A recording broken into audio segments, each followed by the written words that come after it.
Welcome to the Language Fuel podcast. Our mission is to fuel the teaching and learning of languages worldwide. I'm your host, Joanna Smith.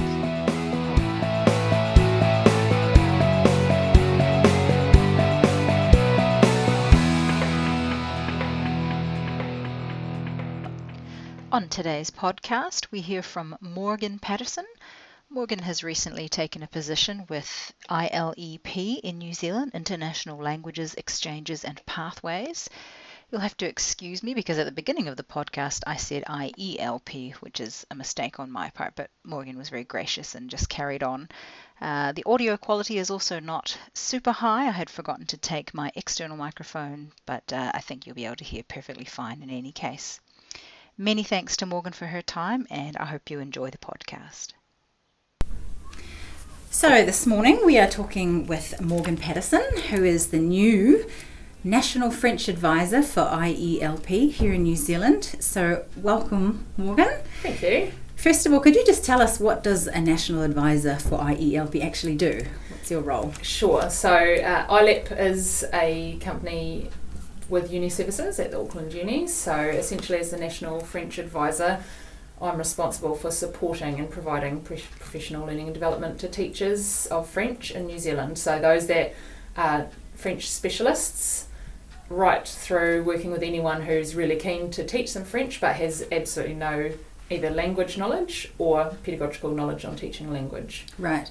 And are there some teachers out there who are, keen teachers but may have, for example, school knowledge of French, who are suddenly put in a position that they need to be teaching French and come going, what do I do? I mean, how frequent is that? Yeah, it's quite regular, particularly within primary and intermediate. Yep. Often those teachers will have a passion and have been to the Eiffel Tower or yep. love some element of the French language yep. and culture and are just really passionate, yes. which helps. Yes. And occasionally you'll find somebody that's been told that they need to teach French, which is really exciting. We've got lots of opportunities for people to come on board at any level of language teaching yeah. and be supported. Oh, cool. Great. Tell us a little about your background. In particular, how did you first learn French? Because we were talking earlier and you said, in terms of the language advisors, you're the only non-native speaker. So for the other languages at ILEP, they've got native speakers in that role. So tell us, how did you learn French to start with? Funny story, actually, because I often get asked that when I'm in France. People always want to know, right. Why am I doing this? Yeah. And I remember when I was a young child and my dad would wander around and I always looked up at him and thought, wow, I'd like to be like you, because I thought he would speak French fluently. Right. And, everything would be coming out. And later on I discovered, once I started learning, that actually he was just singing to me, Frère Jacques, and other little tidbits. And so I thought, wow, who is this? Imagine if I could communicate with somebody else in their yes. language. So then I went off to high school and had a teacher that I was totally inspired by in Dunedin at Bayfield, Christine Gardner. Yep. And I've always known I wanted to be a teacher, so that was set. It's just that I needed to find what I loved and wanted to do, and French was absolutely it. I think I had the blinkers on from the minute I started in that classroom, and here I am today. Yeah. Do you think it's quite common that the teacher makes all the difference? If someone has an inspirational teacher, the students just get drawn to the subject, in particular the language? Yeah, I think so. I really believe that, and I've actually started doing some research into how many French teachers in New Zealand are French teachers because of their French teacher, yes. and it's really common. Yeah. I think, obviously, languages teachers are passionate. We love what we do, and we really believe in what we're doing, and I think that attracts students. Yes. Well and truly. Awesome. What are some of your favourite things about teaching French? Because how long were you actually teaching before you were in this role? 7 years. Okay. And the first term of this year. So right. a relatively short period, I guess, in the life of a teacher. Sure. But I did a whole lot during that time in terms of pedagogy and, yes. and professional development. So I've had the opportunity to grow a lot. My favourite things are the relationships that you make with students. Yep.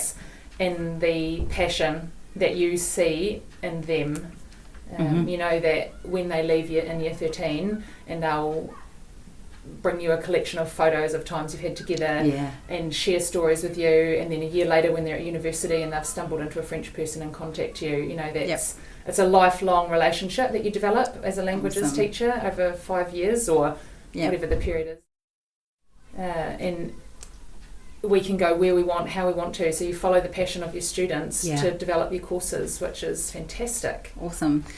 So just picking up on what you said there, following your students' interests and that sort of thing, I'm conscious not everybody does that. So some teachers might assume that teaching is simply about following a textbook. What's your opinion on how much a textbook should be followed versus, independently working your curriculum or working your day-to-day lessons? Yeah, sure. I think a textbook can be a really nice support for somebody, particularly in terms of developing what a course looks like. That can be quite a tricky process. Particularly, there are a lot of languages teachers in New Zealand who are the solo language teacher in their department or their region or area.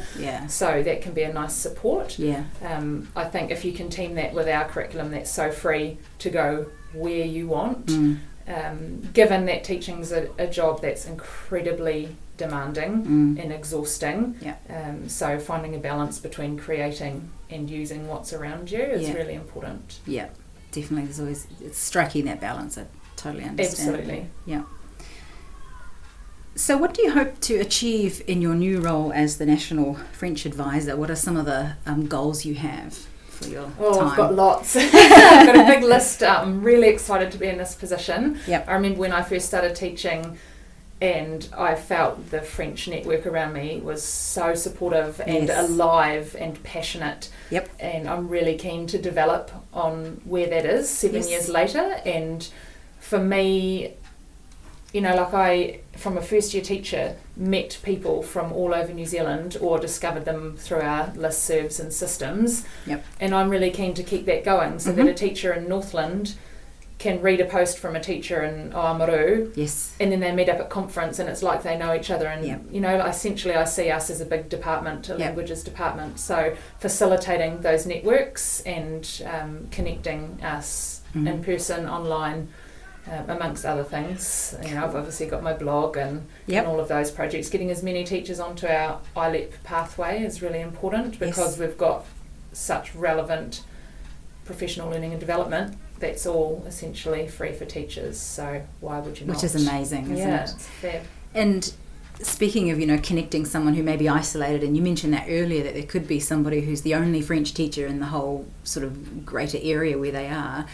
Is there a lot of sharing of best practice and ideas in these, the forums and that sort of thing? Yeah, definitely. I think we're really lucky that we're particularly in the French world because that's my specialty. We've got so many options when it comes to specialists in certain areas, and particularly teachers who are willing to share their knowledge and their resources. And if somebody says, help, I've got this question, they'll be inundated with responses and assistance and links all over the show. So, I mean, I was that teacher. I was in an area in Southland, which I adored. But you really have to make your way out to find those people. But you jump online and people are there to support you. So if that's what keeps motivating people to keep pushing for languages, then I'm right behind them. Awesome. Fantastic. Can you share with us any success stories about students you may have taught in the past who really excelled and who you've perhaps kept in touch with or followed over the years? Anything that comes to mind? I've got a couple. So one of my students didn't study French in her junior years, and she came to me at the end of year 10 and she said, I made a mistake, I wish I'd have studied French, could I do it? And I'd known her in her junior years and knew she was a hard worker, and I said, look, we can bring you into year 11. It's going to take a bit of work. You could catch up on a couple of years. Exactly. She said, I'll do it. And there was a friend of hers that was in my class at the time, the year ahead. So she'd just done year 11. She said, I'll help her out in the holidays. So she went away in the holidays and I'd given her a whole lot of stuff to do. And she came back and absolutely rocked it. Dominated, top of the class in her year 11 year. It was super impressive. I mean, she was an absolute hard worker. She was motivated. So she took French to the end of year 13. She was a young ambassador with the French Embassy Shared Histories project in 2014. So that was exciting to represent Southland as part of representing New Zealand. And she went on, she's studying French at Otago University now. She's actually over in Lyon in France doing a semester of studies. So, fantastic. just making all these connections, and she's so inspired and at the moment thinking about doing international business and seeing where that leads, but that door's still open, I think, for her as well. So it's just, that's what you do it for, just to have these moments where you just go, I'm so proud of who this young woman is, or young person is.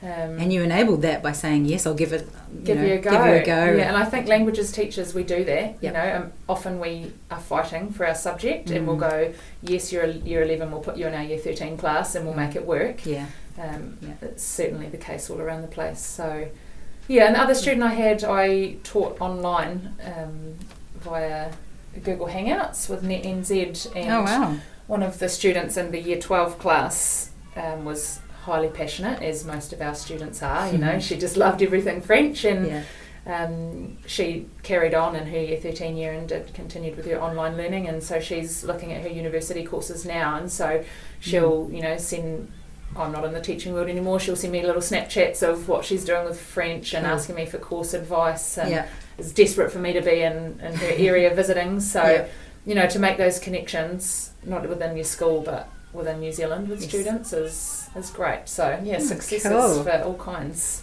Fantastic. And finally, just a last question, do you have any advice for the next generation of teachers? So those who may have just finished their pre-service training and are getting started in the big wide world of language teaching, can you think of maybe 3 pieces of advice that you'd suggest they get their head around pretty early on? Okay, I would say make contact. Have the courage to get involved inside your school and outside of your school with any language teachers and experts to make those contacts, because people are so willing to share and so willing to help. Jump on board with any professional development. I think that's really important. When you leave your teacher training, it can be tempting to go into your classroom and close the door and just carry on. But looking at what you can engage in from the get-go, there's something to do every single year. So without overloading yourself, I think. And in terms of languages, I think find some native speakers and get those language skills going. I think from what I've seen so far, we maybe it's a Kiwi thing, have a tendency to be shy of where our language skills are at, and sometimes prefer to be in English just for fear of making a mistake. But I would say embrace the mistakes. Love it, enjoy it, meet native speakers or fluent speakers, and learn as much as you possibly can. Fantastic. Well, thank you so much. I really appreciate your time today. My pleasure. Can you tell our listeners how they could get in touch with you? We might have some French speakers in Southland or wherever going, hey, I want to connect with her in the network. So what are your blog addresses and things like that, or how can they connect? Sure. So they can email me at french@ilep.ac.nz, or my blog address is frenchilep.blogspot.co.nz. Cool. And I'll put links to that in the show notes. Perfect. Thank you. Cool. All right. Thank you very much. No worries. So that was our discussion with Morgan Patterson. I really appreciated her time that she spent giving us an insight of the kinds of things that she can do. I love the fact that she's incredibly enthusiastic. She's so keen for language teachers in New Zealand to up their game, to get connected to a network and, really make the most of, pick the brains of the more experienced teachers and, continually to making sure that they're doing a great job. I also love the fact that she could name the teacher who inspired her way back when, Miss Christine Gardner. So Christine, if you ever listen to this, well done. You deserve a massive pat on the back. I think it's a privilege for a teacher to be mentioned, that they were so inspirational. And I love the fact that she also enjoys inspiring the students, and that's one of the best things that she loved about teaching, and I'm assuming now also being able to inspire other teachers to do their best. So if you are a French teacher in New Zealand, do get in touch with Morgan using those links mentioned at the end there, and we'll certainly put them in the show notes as well. I look forward to supporting Morgan in the work that she's doing. Thanks everyone. Thank you for listening to the Language Fuel podcast. You can navigate to the show notes and links via our homepage at www.languagefuel.com. See you next time.